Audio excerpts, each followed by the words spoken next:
Praise the lord. దేవుని నామానికి మహిమ కలుగును గాక.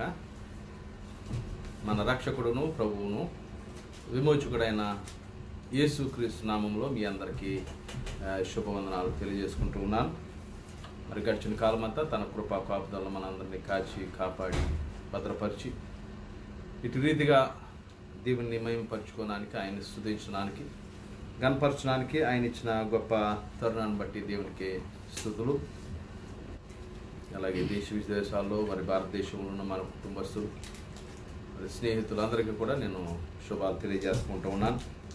మరి ఈ సమయంలో ప్రార్థన పూర్వకంగా మనం ఆరాధన ప్రారంభించుకుందాం. ఈ సమయంలో ప్రారంభ ప్రార్థన పెద్దలు జయచంద్ర గారు ప్రార్థన నడిపిస్తారు. వందనాలండి. ప్రేమ కనికరముల యేసయ్య, నీ పరిశుద్ధమైన అతి శ్రేష్టమైన ఉన్నతమైన నామానికి వందనాలు, స్తుతులైన నీకే స్తోత్రాలు. గడిచిన కాలం అంతయు మమ్మలను, నా ప్రభావం, మా దేశంలో మా బిడ్డలను, మా కుటుంబాలను కాచి కాపాడి నీ సంరక్షణలో దాచి కాచి కాపాడిన నా దేవ, నీకే మహిమ ఘనత ప్రభావం చెల్లించుకోండి. నా ప్రభావ ఈ శుక్రవారపు ఆరాధనకు నా ప్రభుత్వ వచ్చిన బిడ్డలను దీవించి ఆశీర్వదించండి. ఎవరైతే నా ప్రభావ ఆన్లైన్లో వీక్షిస్తున్నారో ప్రతి బిడ్డను మీ ఆత్మచేత సంధింపచేయండి. మీ ప్రేమ, మీ కనికరాలతో బిడ్డలను నింపండి అయ్యా. ఈ వాక్షన్ నంబర్ను మా అదును నంచం వరకు మీరు అధ్యక్షత వహించిన తండ్రి, ఈ కార్యక్రమం ప్రభు మీరే మా ప్రభావ మహిమకరంగా జరిగించుకోమని నా ప్రభును ఈ రక్షకుడైన యేసుక్రీస్తునామమున విగ్రహమైనంత బతుకు వేడుకుంటున్నాను తండ్రి. ప్రార్థించిన పెద్దలకి వందనాలు. ఈ సమయంలో ఒక వాక్యం చదువుకున్న తర్వాత పాట పాడి ప్రార్థన చేసుకుని మనం ముందుకెళ్దాం. ఈ సమయంలో వాక్య పఠనం చేయవలసిందిగా పెద్దలు సూర్యదాస్ గారిని ప్రేమపూర్వకంగా కోరుతుంటున్నాను. ఏర్పాటు చేయబడిన బైబిల్ వచనం చదువుకున్నానండి. యెహోవాకు కృతజ్ఞతాస్తుతులు చెల్లించుడి, ఆయన నామమును ప్రకటన చేయుడి, జనులలో ఆయన కార్యములు తెలియచేయుడి, ఆయనను గూర్చి పాడుడి, ఆయనను కీర్తించుడి, ఆయన ఆశ్చర్య కార్యములన్నిటిని గూర్చి సంభాషణలు చేయుడి, ఆయన పరిశుద్ధ నామమును బట్టి అతిశయించుడి. యెహోవాను వెదుకువారు హృదయం నందు సంతోషించుదురు కాక. యెహోవాను వెదుకుడి, ఆయన బలమును వెదుకుడి, ఆయన సన్నిధిని నిత్యము వెదుకుడి. ఆయన దాసుడైన అబ్రహాము వంశస్థులారా, ఆయన ఏర్పరచుకున్న యాకోబు సంతతి వారులారా, ఆయన చేసిన ఆశ్చర్యకార్యము జ్ఞాపకం చేసుకునుడి, ఆయన చేసిన సూచక క్రియలను, ఆయన నోటి తీర్పులను జ్ఞాపకం చేసుకునుడి. దేవుడి వాక్యం దీవించుకుని.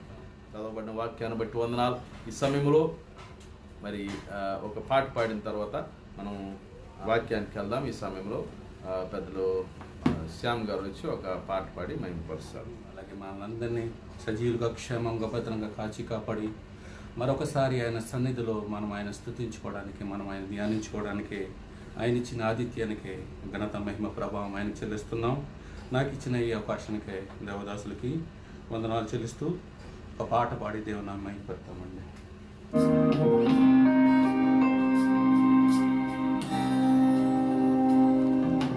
నా ప్రాణ ప్రియుడా యేసు రాజా, అర్పింతును నా హృదయార్పణ. నా ప్రాణ ప్రియుడా యేసు రాజా, అర్పింతును నా హృదయార్పణ. తిరిగి నలిగిన ఆత్మతోను హృదయపూర్వక ఆరాధనతో సత్యముగా. తిరిగి నలిగిన ఆత్మతోను హృదయపూర్వక ఆరాధనతో సత్యముగా.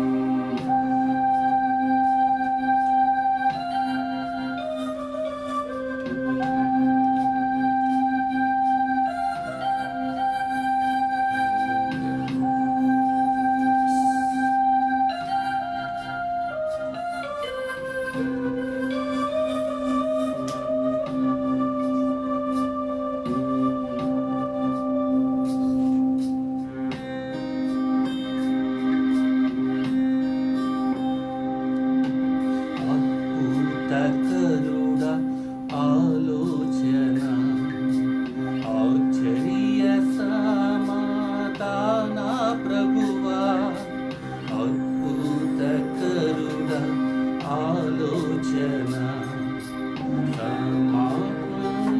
సమాధాన ప్రభువా బలవంతుడా బహుప్రియుడా మనోహర మహిమా రాజా స్తుతింతుము బలవంతుడా బహుప్రియుడా మనోహర మహిమా రాజా స్తుతింతుము నా ప్రాణ ప్రియుడా యేసు రాజా అర్పింతును నా హృదయర్పణ నా ప్రాణ ప్రియుడా యేసు రాజా అర్పింతును నా హృదయార్పణ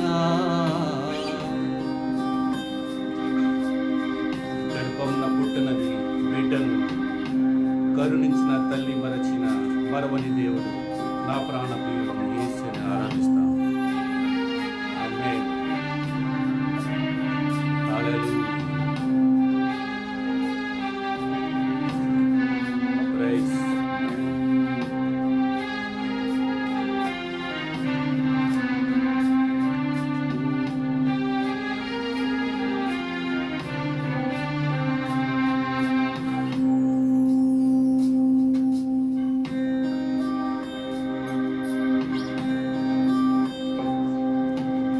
గర్భమున పుట్టిన బిడ్డను కరుణించిన తల్లి మరచునా గర్భమున పుట్టిన బిడ్డను కరుణించక తల్లి మరచునా మరచిన గాని నీవెన్నడు మరువవు విడువవు ఎడబాయవు కరుణారాజా మరచిన గాని నీవెన్నడు మరువవు విడువవు ఎడబాయవు కరుణారాజా నా ప్రాణ ప్రియుడా యేసు రాజా అర్పింతును నా హృదయర్పణ నా ప్రాణ ప్రియుడా యేసు రాజా అర్పింతును నా హృదయర్పణ విరిగి నలిగిన ఆత్మతోను హృదయపూర్వక ఆరాధనతో సత్యముగా తిరిగి నలిగిన ఆత్మతోను హృదయపూర్వక ఆరాధనతో సత్యముగా నా ప్రాణ ప్రియుడా యేసు రాజా అర్పింతును నా హృదయర్పణ నా ప్రాణ ప్రియుడా యేసు రాజా అర్పింతును నా హృదయర్పణ. హల్లెలూయా. Praise the lord. మరి ఈ సమయంలో మరి చిన్న ప్రార్థన చేసుకుని వాక్య పరిచయంలోకి వెళ్దాం. ఈ సమయంలో పెద్దలు నల్లి నగేష్ గారు వచ్చి ప్రార్థన చేయవలసిందిగా ప్రేమపూర్వకంగా కోరుతా ఉంటున్నాను. అందరికీ వందనాలు. చిన్న ప్రార్థన. మహోన్నతుడా ఘనమైన దేవ, ఇదిగో తండ్రి, ఈ యొక్క మధ్యాహ్న సమయంలో మేమందరూ ఇలా కలిసి పడుకొని మీ నామాన్ని గణపరచడానికి మాకు ఇచ్చిన అవకాశాన్ని బట్టి మీకు వేలాది స్తుతులు స్తోత్రాలు చెల్లించుకున్నాం తండ్రి. మరి ఇప్పుడున్న పరిస్థితులు బట్టి కోవిడ్-19 ప్రపంచవ్యాప్తంగా అందరినీ ఎన్నో కష్టాలుగా ఎన్నో ఇబ్బందిగా పెడుతున్నాం తండ్రి. మరి ప్రపంచవ్యాప్తంగా ఎంతమంది ఏదైతే ఇబ్బందులు ఉన్నారో వారందరినీ మీకు మంచి ధైర్యం ఇచ్చేటట్టు మేము ప్రార్థన చేస్తున్నాం తండ్రి. అలాగే తండ్రి మీ ఇక ఎదుర సాగవలసిన కార్యక్రమం అంతా మీ చేతులు పెడుతున్నాం తండ్రి. మీరే మా ముందుండి ఈ ప్రార్థన అంతా ఘనకరంగా మీకు జరిగేటట్టు చిన్న ప్రార్థన దీవించి ఆలకిస్తున్నాం తండ్రి. ఆమేన్. Praise the lord. దేవుని మహాకృపను బట్టి మరొకసారి మీకు అందరికీ కూడా యేసుక్రీస్తు నామములో వందనాలు తెలియజేసుకుంటూ ఉన్నాను. మరి దేవుని మహిమార్థమై ఇంతవరకు మనల్ని సజీవులుగా ఉంచాడని ప్రపంచవ్యాప్తంగా అనేకమైన ఘోరములు, అనేకమైన నష్టములు, అనేకమైన ఇరుకులు, ఇబ్బందులు జనాలు ఎదుర్కొంటున్నప్పటికీ కూడా ఆ ఇరుకులలో మనల్ని ఎంతో విశాలత చూపిస్తూ ఆయన కృపను బట్టి మనల్ని కాస్తూ ఉంటూ ఉన్నాడు. మరి మొన్నటి దినాన్న లెబనాన్లో జరిగిన ఘోర ప్రమాదాన్ని బట్టి మరి అక్కడ అనేక మంది నిరాశ్రయులయ్యారు, అనేక మంది మరణించటం, దేశ పరిస్థితులు అతలాకుతలం అవటం, మరి ప్రపంచవ్యాప్తంగా మరి దేశాలన్నీ చూసుకుంటున్నప్పటికీ కూడా ఏ దేశంలోనూ నెమ్మది లేదు, ఏ దేశంలోనూ సమాధానం లేదు, ఏ జనులలోనూ ప్రేమ లేదు, ఏ జనులలోనూ దేవుని పట్ల భయమును కానీ భక్తిని కానీ దేవుడి నుంచి ఏదైతే పొందుకున్నామో ఆ రక్షణని కాపాడుకోవడానికి చాలామంది కాపాడుకోలేక చిన్నపాటి సమస్యలకు, చిన్నపాటి ఆలోచనలకు, చిన్నపాటి ఇబ్బందులకు వారి రక్షణను వదులుకొని అనేకమైన ఇబ్బందులు పడుతూ ఉంటూ ఉన్నారు. అయితే ఇది నాన్న దేవుడు మాట్లాడుతూ ఉంటూ ఉన్నాడు. మనము దేనిని ఒప్పుకున్నామో, దేని ద్వారా రక్షించబడ్డామో ఆ దేవుడు, ఆ యేసుక్రీస్తు నిన్ను నన్ను రక్షించడానికి, నిన్ను నన్ను కాపాడడానికి, నిన్ను నన్ను ప్రమాదం నుంచి తప్పించి తన రెక్కల చాటున భద్రపరిచి సురక్షితంగా మనలో ఉన్న ప్రతి బలహీనతను తీసివేసి ఆయనే మనకు బలము చేకూర్చువాడై ఉంటూ ఉన్నాడని దేవుడు మాట్లాడుతూ ఉంటూ ఉన్నాడు. దేవుడు మనల్ని ఏర్పరచుకున్న విధానం చూస్తే గనక, మరి దేవుడు మన పైన చూపుతున్న విధానము, దేవుడు మన పైన చూపుతున్న ప్రేమను మనం చూస్తే గనక ఎంత అద్భుతము. మనము ఎన్నిక లేని వారమైనప్పటికీ దేవుడు మనల్ని ఏర్పరచుకుంటూ ఉన్నాడు. మనం ఏర్పరచబడిన జనాంగము కానప్పటికీ ఆయన వాగ్దానమును బట్టి, ఆయన వాగ్దాన వారసత్వాన్ని బట్టి దేవుడు ఆ రక్షణను మనకు అనుగ్రహిస్తూ ఉంటూ ఉన్నాడు. అందుకే మనము మీరు నోటితో ఒప్పుకుంటే, యేసుక్రీస్తుని మీరు నోటితో ఒప్పుకుంటే మీరు రక్షించబడతారు. యేసు నామము ద్వారా మీరు రక్షణ పొందుకుంటారు. యేసు నామమును మీరు అంగీకరించుట ద్వారా ఆయనకు వారసత్వపు సంతానముగా, వారసత్వపు మీరు ప్రేమను మీరు పొందుకుంటారు. వారసత్వాన్ని, వాగ్దానపు వారసత్వాన్ని మీరు పొందుకోవడానికి యేసును మన కొరకు ఈ లోకమును పంపి, మానవ రూపేణ ఈ లోకమును పంపి మన కొరకు ఆయన మరణించి తిరిగి దేవుని శక్తిని బట్టి పునరుత్థానుడై ఆ శక్తిని మనకు అనుగ్రహించు దేవుడై ఉంటూ ఉన్నాడు. ఇది మనము గమనించి ఏ నోటితోనైతే ఒప్పుకుంటూ ఉన్నామో, ఏ నోటితోటైతే యేసుక్రీస్తును మనం అంగీకరించామో ఆ విశ్వాసమును మనము కడవరకు కాపాడుకుంటూ అవిశ్వాసుల వలె కాక లోక రీతిలో కాక లోకుల వలె కాకుండా ప్రత్యేకపరచబడిన వారమై, దేవుని కొరకు నిలబడు శక్తి కలిగిన వారమై, ప్రతి సమస్య నుండి, ప్రతి వ్యాధి నుండి, ప్రతి ఈ కష్టాన్ని నుంచి దేవుడు మనల్ని లేపగలడు అన్న విశ్వాసము మనకు చాలా బలంగా ఉంటూ ఉండాలి. విశ్వాసము లేకుండా ఉంటే గనక మనం ఈ రక్షణను కొనసాగించుకోలేము.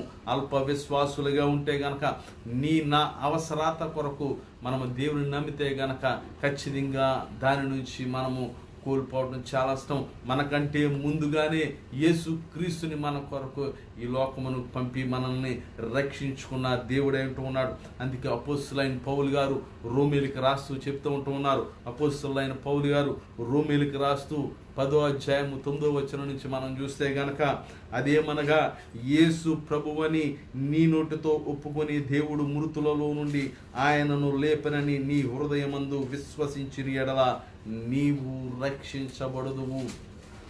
నీవు నేను ఏ విధంగా రక్షించబడని వారు ఏ విధంగా రక్షించబడతారు అని అంటే ఇక్కడ చెప్తూ ఉంటున్నాడు, యేసు ప్రభువని. ఎవరైతే నీ నా కొరకు దైవత్వాన్ని విడిచిపెట్టి ఈ లోకానికి వచ్చిన ఆ యేసు ప్రభువని నిన్ను నన్ను ఏలువాడై ఉన్నాడని, నిన్ను నన్ను నడిపించువాడై ఉంటూ ఉన్నాడని, ఆయన ప్రభుత్వము కింద మనము జీవిస్తూ ఉంటూ ఉన్నామని, యేసు ప్రభువని నీ నోటితో ఒప్పుకొని మనమందరం కూడా మన రక్షణను మన పాపములను ఆయన నామములో ఒప్పుకొని మనము ఉంటూ ఉన్నాం. ఇక్కడ చూస్తే కనుక నీ నోటితో ఒప్పుకొని దేవుడు మృతులలో నుండి ఆయనను లేపనని నీ హృదయమందు విశ్వసిస్తూ ఉంటూ ఉండాలా. మనము ఖచ్చితంగా మన యందు విశ్వాసము మన హృదయములో విశ్వసించవలసింది ఏంటి అని అంటే, మృతి చెందిన యేసు ప్రభువు దేవుని శక్తిని బట్టి పునరుత్థానుడై నీ కొరకు నా కొరకు లేచి ఉన్నాడని మనం విశ్వసిస్తూ ఉండాలి. ఆ విశ్వాసాన్ని నీవు కొనసాగిస్తూ ఉంటే గనక, నీవు నమ్మితే గనక, నీ హృదయమునందు విశ్వసిస్తే గనక నీవు రక్షించబడదువు. రక్షించబడిన ఆ రక్షణను కొనసాగించుకున్నటకు దేశంలో కానీ, నీ ప్రాంతంలో కానీ, నీ పనిలో కానీ, నీ స్థితిలో కానీ, నీ కుటుంబంలో కానీ ఎటువంటిది వచ్చినప్పటికీ కూడా సిగ్గునొందక నీవు దేవునిని అర్పించుకున్నట్లయితే, సిగ్గునొందక దేవునిని అంగీకరించి దేవుని గురించి నీవు జనులలో ప్రచురము చేసినట్లయితే, దేవుని గురించి దేవుడు నీ పట్ల చేసిన ఆశ్చర్య కార్యములను, అద్భుత కార్యములను అనేక మందికి నీవు కనపరిచినట్లయితే, నీవు చెప్పినట్లయితే నీవు దేవునిని మహిమపరుస్తావు. దేవుని మహిమపరచు విధముగా నీవు ఉంటావు అనేది దేవుని ఉద్దేశం. ఇక్కడ చూస్తే గనక నీవు నీ హృదయములో ఒప్పుకొని, నీ హృదయములో అంగీకరించి, ఇక్కడ చూస్తే గనక 10వ వచనంలో ఎలయనగా నీతి కలుగునట్లు మనుషుల హృదయములో విశ్వసించును, రక్షణ కలుగునట్లు నోటితో ఒప్పుకొను. నీకు నీతి కలుగుతూ ఉంటూ ఉన్నదండి.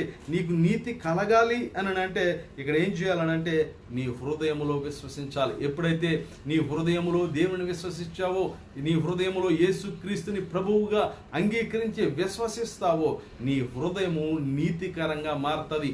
నీతిగా జీవించడానికి దేవుని చిత్తము ఏంటి అని అంటే, నీవు నీతిగాను, నీవు యథార్థంగాను, నీవు ఆయనకు మహిమార్థమై జీవించాలనే దేవుని చిత్తమైంటూ ఉన్నది. అదే ఆ నీతి నీకు కలగాలి అని అంటే, ఎవరి ద్వారా నీకు నీతి కలుగుతుంది అని అంటే, యేసుక్రీస్తుని నీ హృదయములో అంగీకరించినప్పుడే, నీ హృదయములో పెట్టుకున్నప్పుడే, నీ హృదయములో ఉంచుకున్నప్పుడే, అప్పుడే నీ హృదయమునందు నీతి కలుగుతుంది. అంతేకాదు, నీ రక్షణ కలగాలంటే నీవు నోటితో ఒప్పుకోవాలి. ఏం ఒప్పుకోవాలి అని అంటే, నీ జీవితమును దేవుని ముందు ఒప్పుకుంటూ ఉండాలి. నీ రక్షణ కొనసాగించుకోవాలని అంటే నీ పాపములను దేవుని ముందు కడుక్కోవాలి. అంతేకాదు 11వ వచనంలో ఏమనగా ఆయన యందు విశ్వాసం ఉంచి వాడెవడను సిగ్గుపడడని లేఖనము చెప్తూ ఉంటూ ఉన్నది. మనం యేసుక్రీస్తుని అంగీకరించిన తర్వాత ఏ విషయంలోనూ కూడా మనము సిగ్గుపడము. ఆయన అంగీకరించటంలో, యేసుక్రీస్తు నా రక్షకుడని చెప్పుకోవటంలో, నేను యేసుక్రీస్తులో దాచబడ్డాను, యేసుక్రీస్తులో రక్షించబడ్డాను, నా ప్రభువు యేసుక్రీస్తు అని చెప్పడానికి మనం ఏమాత్రము సంకోచించము, ఏమాత్రము కూడా సిగ్గుపడము. కారణం ఏంటనంటే, మన హృదయములో నీతికరమైన యేసు మన హృదయములో ఉన్నాడు గనక, మన హృదయములో ఉంచుకున్నాము గనక, యేసుక్రీస్తు ద్వారానే నీకు నీతి అనుగ్రహిస్తబడుతూ ఉన్నది గనక, ఆ యేసుక్రీస్తుని అనేక మందికి చూపించడానికి నీవు సిగ్గుపడవు. ఎందుకనంటే దేవుడు నీ యందు ఉంటూ ఉన్నాడు కాబట్టి, ఆయన మహిమపరచుట కొరకు అక్కడ చెప్పబడుతూ ఉన్నది. ఆయన యందు విశ్వాసం ఉంచి వాడు ఎవడను సిగ్గుపడడని లేఖనము చెప్పుచుంటూ ఉన్నది. ఈ దినాన్న మనం అనేక మంది దేవుని అంగీకరించడానికి కానీ, దేవుని గురించి మాట్లాడడానికి కానీ, దేవుని గురించి వివరించడానికి, దేవుని చేసిన ఆశ్చర్యకాలు చెప్పడానికి కూడా అనేక మంది నోరు రావట్లేదు, ఆ మాటలో రావట్లేదు. కారణం ఏంటంటే, వాళ్ళు ఇంకనూ అవిశ్వాసులుగా ఉంటూ ఉన్నారేమో, ఇంకా దేని కొరకు ఎదురు చూస్తూ ఉంటూ ఉన్నారేమో, లేకపోతే వారు దేవుని గురించి ఎక్కువగా మాట్లాడలేకపోతూ ఉంటూ ఉన్నారంటే వారిలో ఏదైనా పాపపు న్యూనత ఏదైనా వారి హృదయంలో ఉన్నదేమో, నేను పాపిని కదా అన్న న్యూనత ఇంకా వారిని వేధిస్తూ ఉన్నదేమో, లేదంటే వారు ఇంకా పాపములో నిలిచి ఉంటే గనక దేవుని గురించి ఎక్కువగా మాట్లాడాలరేమో అని నా ఉద్దేశం. అందుగురించి మనం సిగ్గుపడని అవసరము లేదు. కారణం ఏంటంటే దేవుడు మనల్ని రక్షించుకున్నాడు.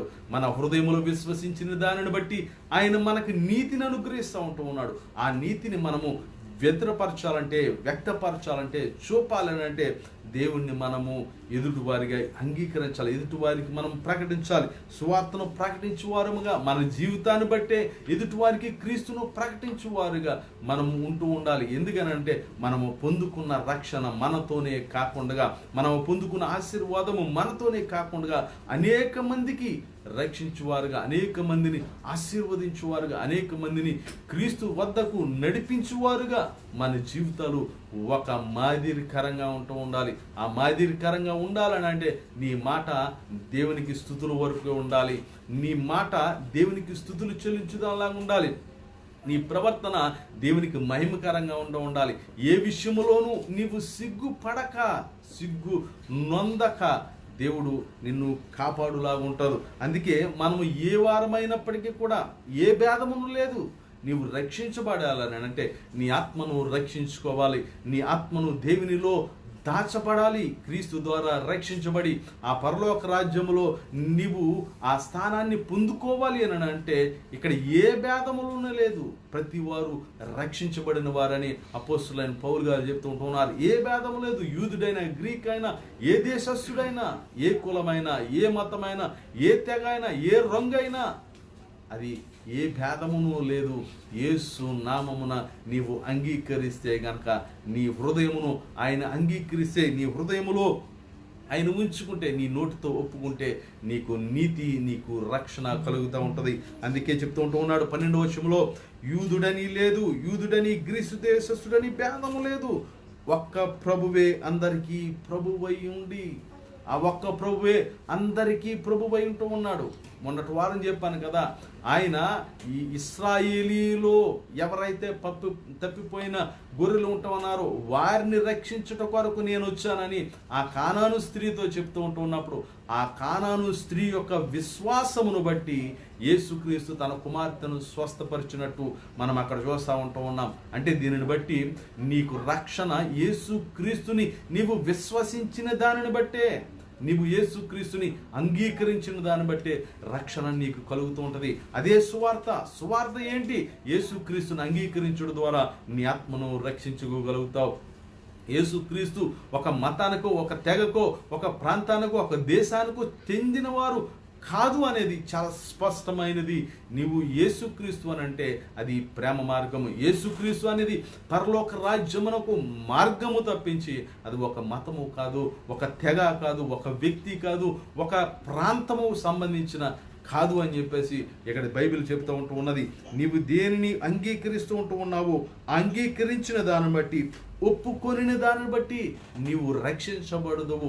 ఆ రక్షణ నీవు అల్ప విశ్వాసిగా ఉండి ఆ రక్షణను పోగొట్టుకొనక, ఒకసారి మనము క్రైస్తవులుగా ఉన్నప్పటికీ కూడా ఒక్కొక్కసారి మన ఆలోచనలను బట్టి, మన తీరును బట్టి, మన పనులను బట్టి రక్షణను కోల్పోతూ ఉన్నాం.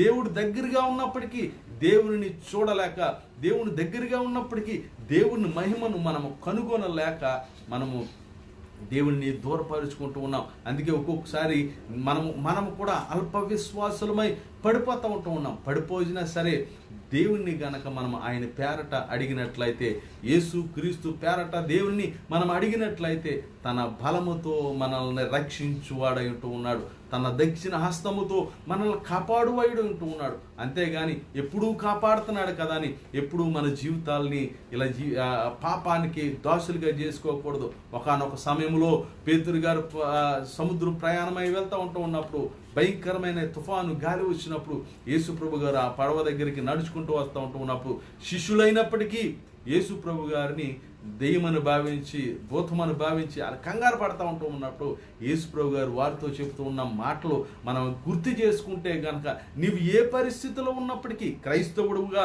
క్రీస్తుని అంగీకరించిన వాడు అయినప్పటికీ నీ పరిస్థితిని బట్టి నీవు కూలిపోతూ ఉంటే గనక, నీవు కృంగిపోతూ ఉంటే గనక, నీవు దేవుని అపార్థం చేసుకుంటే గనక, నీ నోటితో దేవుని అంగీకరించినట్లయితే, నీ నోటితో ప్రభువా నన్ను రక్షించు అన్నప్పుడు ఆయన నామమును బట్టి క్రీస్తు నిన్ను నన్ను రక్షించడానికి సంసిద్ధంగా ఉంటూ ఉన్నాడు. ఆ భాగాన్ని మనం చూస్తే కనుక ఆ జరిగిన సంఘటన నుంచి మనం అనేకమైన విషయాలు మనం గ్రహించాలి. ఆ సందర్భంలో దేవుడు చేసిన అద్భుతాన్ని బట్టి, యేసు ప్రభు గారు చూపిన ఆ ప్రేమను బట్టి, యేసు ప్రభు గారు చూపిన ఆ చొరవను బట్టి, ఆ జరిగిన సంఘటనను బట్టి మనము తెలుసుకోవాల్సిన విషయాలు అనేకమైన ఉంటూ ఉన్నాయి. మత్తయి సువార్త 14వ అధ్యాయము 22వ వచనం నుంచి కనుక మనం చూస్తే కనుక 22 నుంచి 33 వచనాల వరకు మనం చూస్తే అక్కడి నుంచి మనం గ్రహించుకోవాల్సింది, ఇచ్చిన రక్షణను ఏ నోటితోటైతే దేవుని ఒప్పుకుంటూ ఉన్నావో, ఏ నోటితోటైతే నీవు నీతిమంతుడిగా తీర్చబడ్డావో, దేని నిమిత్తము నీవు మహిమపరచబడతా ఉంటూ ఉన్నావో, నీవు అర్హత లేనప్పటికీ, భేదము లేకుండా, ఏ దేశస్తుడైనప్పటికీ భేదము లేకుండా నిన్ను నన్ను రక్షించుకున్న దేవుడు ఈ దినాన్న అంతే గొప్పగా నిన్ను కాపాడుటకు నీకు తోడుగా ఉంటూ ఉన్నాడు. ఈ సంఘటన జరిగిన సంఘటనను బట్టి మనం చూస్తే గనక మత్తయి సువార్త 14వ అధ్యాయం 22వ వచనం నుంచి, వెంటనే ఆ జనసమూహములను తాను పంపివేయనంతలో తన శిష్యులు దోణి ఎక్కి తనకంటే ముందుగా అద్దరికి వెళ్ళినని ఆయన వారిని బలవంతము చేసెను. ఆయన జనసమూహములను పంపివేసి ప్రార్థన చేయుటకు ఏకాంతముగా కొండ ఎక్కిపోయి సాయంకాలమైనప్పుడు ఒంటరిగా ఉండెను. ఈ సందర్భంలో మనం తెలుసుకోవాల్సింది, యేసు ప్రభు గారు నిత్యము ప్రార్థనతో ఉంటూ ఉన్నారు. ప్రార్థన ప్రార్థన ప్రార్థన. ఈ దినాన మరి నిన్నటి గురువారం నాడు మరి సంఘమంతా కూడా 12 గంటల ఉపవాస ప్రార్థన చేశారు. అనేక మంది ప్రార్థన చేశారు. కారణం ఏంటంటే ప్రార్థన ద్వారా నిన్ను నీవు మహిమపరుచుకోవడానికి, నిన్ను నీవు బలపరుచుకోవడానికి, జరగబోయే దానిని నీవు ఎదుర్కోవడానికి, నిన్ను సిద్ధపరచుకోవడానికి చాలా అవసరమవుతూ ఉన్నది. అయితే ఇక్కడ జరగబో సంఘటనకి ఆయన ఏ విధంగా మహిమపరచబడాలి, ఆయనకి ఏ విధంగా శక్తిని కూడగట్టుకోవాలి అని యేసు ప్రభు గారు ఏకాంతంగా ప్రార్థన చేస్తుంటారేమో. ఆ ప్రార్థనను బట్టి తర్వాత యేసు ప్రభు గారు చేయబోయే అద్భుతము ఇక్కడ మనం గమనిస్తే గనక, ఆయన ఏకాంతంగా ఉండి ప్రార్థన చేసిన తర్వాత 25వ వచనం, రాత్రి 4వ జామున ఆయన సముద్రం మీద నడుచుచు వారి యొద్దకు వచ్చెను. ఎవరు చేయగలుగుతారు ఎంత గొప్ప కార్యము? నీటి మీద నడవగలిగిన వాడు ఈ ప్రపంచంలో ఎవరైనా ఉంటూ ఉన్నారా?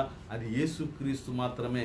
యేసుక్రీస్తు ప్రభువు మాత్రమే నీటి మీద నడవగలిగేవాడు, నీటి మీద నడిపించగలిగిన వాడు కూడా యేసు ప్రభువే. నీవు మునిగిపోయే స్థితిలో ఉన్న లేపగలిగిన వాడు యేసు ప్రభువు మాత్రమే. అంత గొప్ప ఇక్కడ గొప్ప మహత్కార్యము ద్వారా అక్కడ తను మహిమపరుచుకుంటూ ఉన్నాడు. రాత్రి 4వ జామున ఆయన సముద్రము మీద నడుచుచు వారి యొద్దకు వచ్చును. ఆయన సముద్రము మీద నడుచుట శిష్యులు చూచి తొందరపడి భూతమని చెప్పుకొని భయము చేత కేకలు వేసిరి. అయితే ఆ సందర్భాన్ని చూస్తే గనక అక్కడ శిష్యులు యేసు ప్రభు గారిని గుర్తుపట్టలేకపోతూ ఉంటున్నారు. యేసు ప్రభు గారిని గుర్తుపట్టలేక యేసు ప్రభు గారు ఏదో భూతం అనుకుని ఆయన శిష్యులకు తొందరపడి కంగారు పడి కేకలు వేస్తూ ఉంటూ ఉన్నారు. ఆ తర్వాత యేసు ప్రభు గారు చెప్తూ ఉంటున్న మాట ఏంటో తెలుసా? ఆయన మనమైతే మనం చూసి ఎవడన్నా అపార్థం చేసుకుంటే అక్కడితోటి వదిలిపోతాం మనం. ఈడు నన్ను అపార్థం చేసుకుంటున్నాడు, వీడితో మాట్లాడిన ఇంకా నేను ఇంతవరకు వీడితో తిరిగాను, ఇంతవరకు నేనున్నాను, ఇప్పుడు కూడా నన్ను అపార్థం చేసుకున్నాడు, నేను దెయ్యమనుకున్నాడు, నేను మంచి చేయననుకున్నాడు అని మనమైతే మానవ హృదయాలు వెంటనే వెనక్కి వెళ్ళిపోతాయేమో. కానీ యేసు ప్రభు గారు అలా చేయలేదు. యేసు ప్రభు గారు అలా చేయలేదు. ఆయనను అపార్థం చేసుకున్నా, ఆయన భూతంతో పోల్చిన భూతమని కేకలు వేస్తూ ఉన్నా యేసు ప్రభు గారు ఏం చెప్తున్నారు తెలుసా? యేసు ప్రభు గారు ధైర్యము తెచ్చుకునడి. ఎవరు చెప్పగలుగుతారు? ఇది నాన్న నీకు నాకు ఒంటరిగా ఉన్న జీవితాలు, ఒంటరిగా అయిపోయిన ఈ హృదయాలు, ఒంటరి జీవితానికి అలవాటు పడిపోయిన ఈ మనస్సులు యేసు ప్రభు గారు చెప్తూ ఉన్నారు, ధైర్యము తెచ్చుకునడి. మనుషులు వదిలేస్తారేమో, బంధువులు తోలనాడతారేమో, కుటుంబాలు వెలివేస్తాయేమో, గ్రామాలు తరుముతాయేమో, దేశాలు రానివ్వవేమో. కానీ యేసు ప్రభు గారు చెప్తూ ఉంటున్నారు, నీ యొద్దకు నేనున్నాను, ధైర్యము తెచ్చుకొనిడి, నేనే. ఇది నాన్న అనేక మంది అనేక విధాలుగా అపార్థం చేసుకుంటూ ఉన్నారు. కానీ దేవుడు చెప్తూ ఉన్నాడు, నేనే, ధైర్యము తెచ్చుకునడి. అపార్థం చేసుకోవద్దు, ఏ విషయంలోనైనా అపార్థం చేసుకోవద్దు. ఇక్కడ శిష్యులు కూడా ఆ విధంగానే చూచిన దానిని బట్టి వాళ్ళు అపార్థం చేసుకున్నారు. కానీ ఎవరో తెలిసిన తర్వాత వాళ్ళు ధైర్యం తెచ్చుకుంటూ ఉన్నారు. మనం అనేక సార్లు చూచిన దాన్ని బట్టి, విన్న దాన్ని బట్టి అపార్థం చేసుకుని అనవసరమైన ఆలోచనలతో మన జీవితాలు నాశనం చేసుకుంటాం, ప్రేమలు నాశనం చేసుకుంటాం, బంధాలు పోగొట్టేసుకుంటూ ఉన్నాం. అయితే ఇక్కడ దేవుడు చెప్తూ ఉన్నాడు, ఈ జరిగిన సంఘటన బట్టి మనం చూసుకుంటే కనుక వాళ్ళు అపార్థము చేసుకున్నప్పటికీ, యేసు క్రీస్తుని వారు దెయ్యముతో పోల్చుకున్నప్పటికీ కూడా దేవుడు వారిని విడిచిపెట్టకుండా వారితోనే అంటిపెట్టుకుని చెప్తూ ఉంటున్నాడు, ధైర్యము తెచ్చుకునడి, నేనే. ఇక్కడ చెప్తూ ఉంటున్నాడు, ధైర్యము తెచ్చుకునడి, నేనే, భయపడకూడని వారితో చెప్పెను. అంత గొప్ప ప్రేమను కలిగిన యేసయ్యని నీవు నేను ఒప్పుకున్నాం. అంత పెద్ద ఆ గొప్ప ప్రేమను కలిగిన యేసయ్యని బట్టి, యేసయ్యని హృదయంలో పెట్టుకున్నడు బట్టి నీవు నీతిగా మార్చబడతా ఉన్నావు. ఇక్కడ చూస్తే గనక యేసు ధైర్యం తెచ్చుకునడి, నేనే, భయపడకూడని వారితో చెప్పెను. నీ విశ్వాస జీవితంలో, మన విశ్వాస క్రమములో, మన భక్తి జీవితంలో ఏదైనా లోటుపాట్లు జరుగుతూ ఉంటే గనక, ఏదైనా పొరపచ్చులు జరుగుతూ ఉంటే గనక, ఏదైనా అవమానకీయ సంఘటనలు మనకు ఎదురవుతూ ఉంటే గనక, భయపడక, నీ విశ్వాసమును కోల్పోక, నీ భక్తిని విడిచిపెట్టక, యేసుక్రీస్తు నీతో ఉన్నాడని గుర్తెరిగి, యేసుక్రీస్తు నీలో ఉన్నాడని గుర్తెరిగి, ఆయనే నిన్ను ధైర్యపరచువాడని గుర్తెరగాల. ఇక్కడ అదే చెప్తూ ఉంటున్నాడు, ధైర్యము తెచ్చుకునడి, నేనే, భయపడకూడని వారితో చెప్పాను. ఆ తర్వాత పేతురు గారు మళ్ళీ అడుగుతారు, ప్రభువా, నీవైతే గనక నేను కూడా నీళ్ళ మీద నడిచి రావడానికి అవకాశం ఈ ప్రభువా అని అడుగుతూ ఉన్నప్పుడు రా అని చెప్పేసి అవకాశం ఇస్తారు. మనకు కూడా దేవుడు ఒక్కొక్కసారి అవకాశాలు ఇస్తూ ఉంటాడు. అవకాశాలు ఇచ్చినప్పుడు మనము దానిని దుర్వినియోగపరుచుకుంటాం, అనవసరమైన ఆర్భాటాలకు పోతాం. దేవుడిచ్చిన ఆ అవకాశమును బట్టి, దేవుడిచ్చిన వరమును బట్టి మనము ఆ వరమును సద్వినియోగపరుచుకొనక, దేవుని మహిమార్థమై మనము దానిని వాడక, మనం ఏం చేస్తామనంటే అనవసరమైన జీవితానికి, అనవసరమైన అలవాట్లకు, అనవసరమైన గొప్పలకు పోయి దేవుడిచ్చు మహిమను కోల్పోతాం. ఇక్కడ కూడా పేతురు గారు కూడా నా దగ్గరికి నడిచి రా అన్నప్పుడు వేరే వెర్షన్లో ఉంటుంది, ఆయన నీటి మీద నడుచుకుంటా వెళ్ళి వెనక్కి తిరిగి చూసారంట. లోకము వైపు చూచినప్పుడు ఆయన నీటిలో మునిగిపోసాగినని ఉంటుంది. లోకము వైపు చూచినప్పుడు ఆయన నీటిలో మునిగిపోసాగెను. జాగ్రత్త సుమా. దేవుని రక్షణను బట్టి, దేవుని నామమును బట్టి, యేసు నామమును బట్టి రక్షించబడిన నీవు నేను తండ్రి యొద్దకు వెళ్ళటానికి మనకు ఒక అవకాశం కలిగింది. వాగ్దాన వారసత్వము కలిగిన మనము, యేసు నామమును బట్టి వాగ్దాన వారసత్వాన్ని పొందుకున్న మనము ఆ వారసత్వాన్ని ఈ లోకపు జీవితమును కొరకు మనము అందులో మునిగిపోకుండా దేవుడిచ్చిన అవకాశమును, ఆయన ఇచ్చిన అవకాశమును సద్వినియోగపరుచుకుని యేసు యొద్దకు వెళ్ళుటకు, యేసు యొద్దకు చేరుటకు మనము ప్రయత్నం చేయాలా.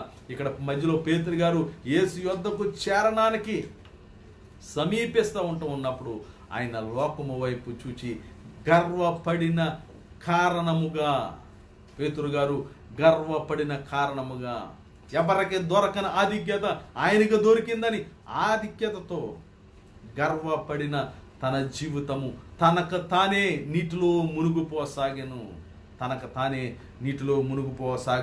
అయినను అక్కడ యేసుప్రభు గారు చెప్తూ ఉన్న మాట ఏంటో తెలుసా?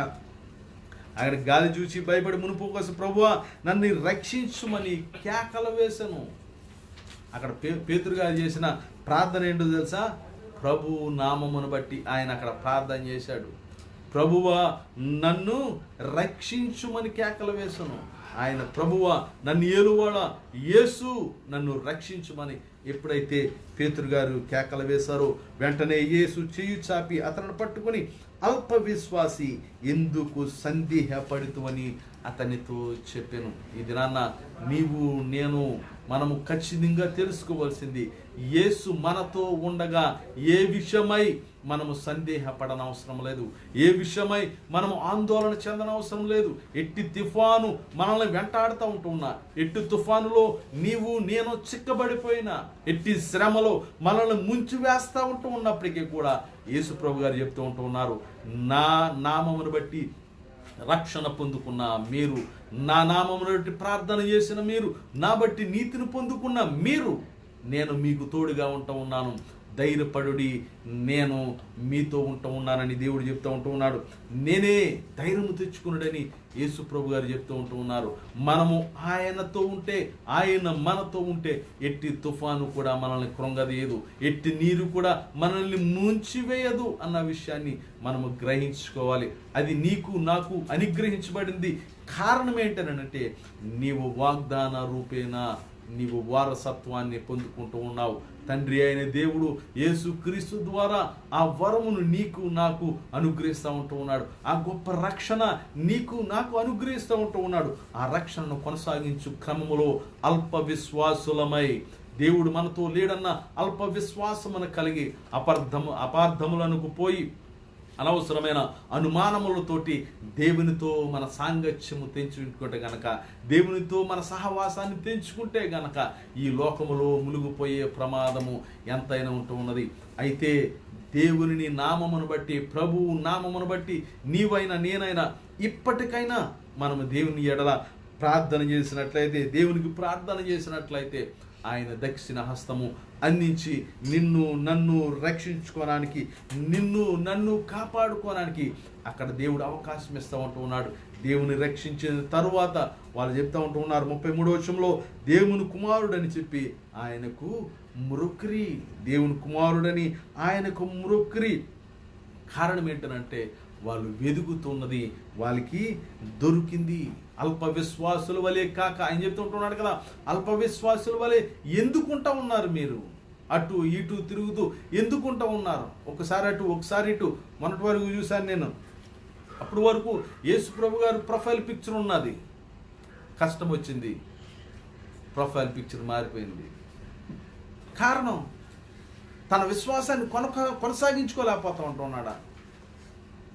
అంటే మనుషులు పాస్టర్లు గారు చేసిన ప్రార్థన ఫలించలేదా?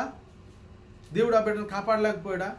ప్రొఫైల్ పిక్చర్ మార్చినంత మాత్రాన వేరే వాళ్ళు రక్షించగలుగుతారా? రక్షించలేరు. అయితే అల్ప విశ్వాసంగా ఉంటే నీ ప్రొఫైల్ పిక్చర్ మారుతుంది. నీ విశ్వాసంగా ఉంటే గనక నీ ముఖం ఎప్పుడూ మారదు. దేవుని మహిమ కలిగిన గాక. నీవు అల్ప విశ్వాసంగా ఉంటే గనక నీ ప్రొఫైల్ పిక్చర్లో ఉన్న యేసు ప్రభువును మార్చగలుగుతావు. నీవు విశ్వాసిగా ఉంటే గనక నీ ముఖం ఎప్పుడూ కూడా జ్వాల వలె వెలుగుతూ ఉంటుంది. ఆయన మహిమ కొరుకుంటావు, ఆయన మహిమార్థమై జీవించగలుగుతావు. అటు ఇటు పెంపర్లాడుతూ అలలకు కొట్టుపోయేవాడిగా కాకుండా నిజమైన విశ్వాసిగా జీవించడానికి దేవుడు నీకు తోడుగా ఉంటూ ఉన్నాడు. అందుకే కీర్తనకారుడు చెప్తూ ఉన్నాడు, అటు ఇటు కొట్టుపోతూ ఉన్నా మీరు ఎటు తోచగా ఉంటూ ఉన్నారు చాలామంది. ఏది నమ్మాలో తోచగా ఉంటూ ఉన్నారు చాలామంది. ఏది విశ్వసించాలో, ఏది నమ్మాలో, దేని నమ్మాలో, దేని ప్రార్థన చేయాలో, దేనికి ప్రార్థన చేయాలో, దేని యొద్దకు పరిగెట్టాలో చాలామంది అయోమయ స్థితిలో ఉంటూ ఉన్నారు. అయితే క్రీస్తు తెలిసిన నీవు మాత్రం క్రీస్తు చెంతనే ఉంటే గనక నీకు ఎటువంటి అపాయము లేదు, ఎటువంటి బాధ ఉండదు. ఆయన సమాధానకర్త అయి ఉంటూ ఉన్నాడు. నీకు నాకు సమాధానాన్ని యేసు ప్రభు ద్వారానే ఇవ్వగలుగుతూ ఉన్నాడు. నీవు ఎవరివైనా సరే యేసు నామమున నీవు ప్రార్థన చేస్తే, ప్రార్థన చేయునప్పుడే దేవుడు నీకు సమాధానాన్ని దయచేస్తాడు. అక్కడ పేతురు గారు ప్రార్థన చేస్తూ ఉండగానే దేవుడు తన చేతిని పేతురు గారికి అందించినట్టు మనం చూస్తూ ఉన్నాం. ఈ దినాన నీవు ప్రార్థన చేస్తూ ఉన్నప్పుడే దేవుడు తన మహిమ ద్వారా నీకు సమాధానమును కలిగించువాడై ఉన్నాడు. కీర్తన భాగములు మనం చూస్తే కనుక 107వ కీర్తన 27 నుంచి మనం చూస్తే కనుక అక్కడ కొంతమంది అల్ప విశ్వాసుల గురించి ఎటు అటు తిరుగుతారో, ఏ విధంగా ఉంటారో అక్కడ ఉన్నది. మత్తులైన వారి వలె వారు ముందుకు వెనుకకు దొర్లుచు అటు ఇటు తూరుచుండి వారు ఎటు తోచగా ఉన్నారు. వాళ్ళు ఎదరగా పడిపోవట్లేదు, వెనక్కబడతలేదు, నిలబడతలేదు, అటు ఉండట్లేదు, ఇటు ఉండట్లేదు. అక్కడ చెప్తే కనుక మత్తులైన వారి వలె వాళ్ళు ఉన్నారు. వాళ్ళకి కలిగిన శ్రమ తాళలేక అయితే వాళ్ళు చేసిన పని ఏంటో తెలుసా? యెహోవాకు మొర్రపెట్టిరి, ఆయన వారి ఆపదల నుండి వారిని విడిపించెను. ఆయన తుఫానును ఆపివేయగా దాని తరంగములు ఆగిపోయెను. దేవునికి మహిమ కలుగును గాక. ఆయన యెహోవాకు మొర్రపెట్టగా వారు ఆయన ప్రార్థనను విని వారిని విడిపించెను, తప్పించెను. యేసు ప్రభు గారు కూడా ఈ విధంగా పేతురు గారిని ఎప్పుడైతే ప్రభువా నన్ను రక్షించుమన్నప్పుడు తన హస్తమునిచ్చి అక్కడ పేతురు గారిని రక్షించినట్లు మనం చూస్తూ ఉంటున్నాం. ఆయనకి మొర్ర పెడితే, ఆయన నామమున మనం ప్రార్థన చేస్తే నీవు నేను రక్షించబడతాం. అందుకే అపోస్తలుడైన పౌలు గారు చెప్తూ ఉన్నారు, లోకా గారు చెప్తూ ఉన్నారు, వైద్యులైన లోకా గారు ఆయన అపోస్తల కార్యాల్లో రాస్తూ, అపోస్తల కార్యంలో 22వ అధ్యాయం 20వ వచనం మనం చూస్తే కనుక ప్రభువు ప్రత్యక్షమగు ఆ మహాదినము రాక మునుపు సూర్యుడు చీకటిగాను చంద్రుడు రక్తముగాను మారుతురు. ఆ మహాదినము రాకముందు, ఆ మహాదినము భయంకరమైన దినము రాకముందు నీవు నేను రక్షించబడాలి అని అంటే ఇక్కడ చెప్తూ ఉన్నాడు, ప్రభువు నామమును బట్టి చేయు ప్రార్థన చేయు వారందరూ రక్షణ పొందుదురని దేవుడు చెప్పుచున్నాడు. మళ్ళొకసారి చదువుతూ ఉన్నాను. ప్రభువు ప్రత్యక్షమగు ఆ మహాదినము, యేసు ప్రభు గారు 2వ రాకడలో ప్రత్యక్షమగు ఆ మహాదినమున జరగబో సంఘటనలన్నీ కూడా సూచనలుగా ఈ దినాన మనకు జరుగుతూ ఉన్నాయి. వాటిని బట్టి మనము గ్రహించి మనము మెలకువ తెచ్చుకుని ఆయన నామమున, ఆ తర్వాత 21వ వచనంలో అప్పుడు ప్రభువు నామమును బట్టి ప్రార్థన చేయు వారందరూ రక్షణ పొందుదురని దేవుడు చెప్తున్నాడు. దేవుడే చెప్తూ ఉన్నాడు, ఎవరైతే ప్రభువు నామమున యేసు నామమున ప్రార్థన చేసినట్లయితే రక్షించబడుదురు. ఆ రక్షణ నీకు నాకు కావాలని అంటే దేవుడు ముందుగా చెప్పినట్టు ఆయన నామమును నీ హృదయములో ఒప్పుకొని, నోటితో ఒప్పుకొని రక్షణ పొందుకున్నట్లయితే కనుక నీవు నేను కుటుంబాలు సంఘాలు దేవుని జనాంగము రక్షించబడి మన కొరకు ఏర్పరచబడిన ఆ పరలోక రాజ్యములో వారసులుగా ఉంటాం. అయితే అల్ప విశ్వాసులుగా ఉన్న మనము ఎటు తోచగా అటు ఇటు తిరుగుతూ ఉండి ఎటు తోచగా ఉంటే గనక నీవైనా నేనైనా ఆ రక్షణను వదులుకొని ఈ లోకము మనల్ని ముంచివేసి నాశనానికి తీసుకెళ్ళిపోతుంది. అయితే యేసు నామమున రక్షించబడిన నీవు నేను యుక్తిగాను భక్తితోనూ ప్రార్థనతోనూ యథార్థతతోనూ దేవుణ్ణి మనము మహిమపరిచినట్లయితే, ఆయన మన పట్ల చేసిన కార్యంలో అనేక మందికి ప్రచురణ చేసినట్లయితే గనక దేవుని మహిమపరచబడతాడు. దేవుని రాజ్యము, పరలోక రాజ్యము భూలోకములో విస్తరించడానికి మన ద్వారా దేవుడు వాడుకుంటూ ఉన్నాడు. ఈ దినాన్న నీవు నేను మన రక్షణ కొనసాగించుకున్నటకు అల్ప విశ్వాసులుగా కాక వాగ్దాన రూపేణ వచ్చిన ఈ వారసత్వాన్ని మనం విడిచిపెట్టకుండా దీనిని బట్టి మన రక్షణ కొనసాగించుకుని ఆయనని జ్ఞాపకం చేసుకుని మన నీతిని భక్తిని యథార్థతను ఆయన కొరకు మనము ఉందాం, జీవిందాం. దేవుడి మాటలు దీవించునుగాక. చిన్న ప్రార్థన చేద్దాం. మహాపరిశుద్ధుడైన మా తండ్రి, కృప కలిగిన రజ, ఇదిగో నాయన స్తోత్రమా, నీ నామమును బట్టి నాయన యేసు క్రీస్తు నామమును బట్టి మమ్మల్ని రక్షించుకుని యేసు నామమును బట్టి మా హృదయములో నీతిని నాయన అనుగ్రహించి నాయన మేము ప్రార్థన చేయగా మాకు తోడుగా ఉండి నీ దక్షిణ హస్తముతో ఈ లోకము నుంచి మమ్మల్ని తప్పించి ప్రభా కాపాడి మహిమపరుస్తూ ఉంటూ ఉన్న దేవా మీ కొందనాలు చెల్లించుకుంటూ ఉన్నాం. మేము ఏ పార్టీ వారమైనప్పటికీ మీరు మాకు అనుగ్రహించిన వాగ్దాన వారసత్వములో మేమందరము ఏకమై ఉంటూ ఉన్నాం. మేము ఏ దేశమైనప్పటికీ, ఏ ప్రాంతమైనప్పటికీ, ఏ కులమైనప్పటికీ, ఏ మతమైనప్పటికీ ప్రభా యేసు నామమున మేమందరము నీ ఎడల వారసత్వపు వాగ్దాన పిల్లలమై ఉంటూ ఉన్నాం. అందుని బట్టి మహిమ నాయన, నీకే మహిమ నాయన స్తోత్రం ప్రభా. ఇది ఈ దినాన వాక్యం విన్న ప్రతి బిడ్డలు నాయన స్తోత్రం విశ్వాసమును కోల్పోకుండా, అల్ప విశ్వాసులుగా ఉండకుండా నీ ఎడల విశ్వాసమును కలిగి, నీ ఎడల నాయన స్తోత్రం భక్తిని కలిగి, ప్రార్థన కలిగి, నీ చిత్తము ఈ లోకములో నెరవేర్చున్నట్లు నాయన నీతిగాను యథార్థముగాను నీకు మహిమార్థమై మేము జీవించులాగున అట్టి జీవితంలో మాకు దయచేయమని అడుగుచుంటున్నాం నాయన. ఇదిగో ప్రపంచ దేశంలో నన్ను బిడ్డలు నాయన కోవిడ్-19 బట్టి అనేకమైన ఇబ్బందులు ఇరుకులు పడుతూ ఉంటున్నారు. వారందరినీ నాయన మీ చేతికి అప్పగించుకుంటూ ఉన్నాం.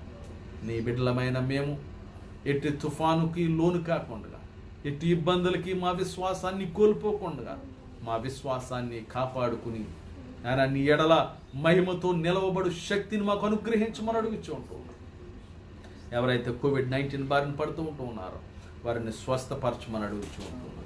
ఎవరైతే స్వస్థతను ఉందారో వారికి పరిపూర్ణమైన బలమును అనుగ్రహించమని అడుగుతూ ఉంటున్నాం. ఆయన ఏ కుటుంబం అయితే నేను కోల్పోయిందో నాయన స్తోత్రం. కోవిడ్-19 బారిన పడి ఎవరైతే మరణించారో కోల్పోయిన కుటుంబాల్ని మీరు ఆదరించమని అడుగుతూ ఉంటున్నాం. నేను వారి పరిస్థితి నాయన వర్ణించలేము నాయన, వారి వేదన వర్ణించలేము. కనీసం నాయన స్తోత్రం బంధువులను చూసుకోలేని పరిస్థితి నాయన. నాయన ఇటు దుస్థితి ఇక ఎవరికి రాకుండా నాయన కరోనా వైరస్ని అనొచ్చమని అడుగుతూ ఉంటాం. ప్రపంచ పరిస్థితులను నెమ్మదపరచండి నాయన. నీ రాకడ సూచనలు మేము తెలుసుకుని జ్ఞానమును కలిగి యుక్తిగా భక్తిగా మా జీవితంలో నువ్వు మా రక్షణను కాపాడుకునే రీతిలో మమ్మల్ని నడిపించమని అడుగుతూ ఉంటూ ఉన్నాం. ఇదిగో నేను సంఘంలో ఉన్న బిడ్డల కొరకు ప్రార్థన చేస్తూ ఉంటున్నాం. ఎవరైతే వివాహముల కొరకు ఎదురు చూస్తూ ఉంటూ ఉన్నారో వారిని జ్ఞాపకం చేసుకుంటూ ఉన్నాం. సాటి అయిన సహాయం దయచేయండి. ఎవరైతే నేను స్తోత్రం ప్రభా మరి నేను స్తోత్రం వివాహమై నేను మరి బహుమానం కొరకు ఎదురు చూస్తూ ఉంటూ ఉన్నారు, సంతానం లేకుండా ఉంటూ ఉన్నారు, యేసు నామములో వారికి సంతానమును అనుగ్రహించమని అడుగుతూ ఉన్నాను. నీ కను దృష్టి వారిపై నుంచి నీ సంతానం నేను వారికి అనుగ్రహించమని అడుగుతూ ఉంటున్నాను. నేను వారసత్వపు నేను వాగ్దానం వారికి అనుగ్రహించమని అడుగుతూ ఉంటున్నాను. కుటుంబాల్లో నాయన ఏ కుటుంబం అయితే నెమ్మది లేదో యేసు నామములో నేను కుటుంబంలో నెమ్మదిని ప్రకటిస్తూ ఉంటూ ఉన్నాను. ఆ కుటుంబం నెమ్మది కలిగి జీవించులాగా కృపను దయచేయండి. ఏ కుటుంబమునైతే నేను స్తోత్రం ప్రభా సమాధానం లేకుండా నేను విచ్ఛిన్నమైపోతూ ఉంటూ ఉన్నాయో నీ సమాధానం యేసు నామమున వారికి నేను ప్రకటిస్తూ ఉంటూ ఉన్నాను. ఐక్యతను కలిగి నేను కుటుంబాలు నివసించులాగా కృపను దయచేయండి.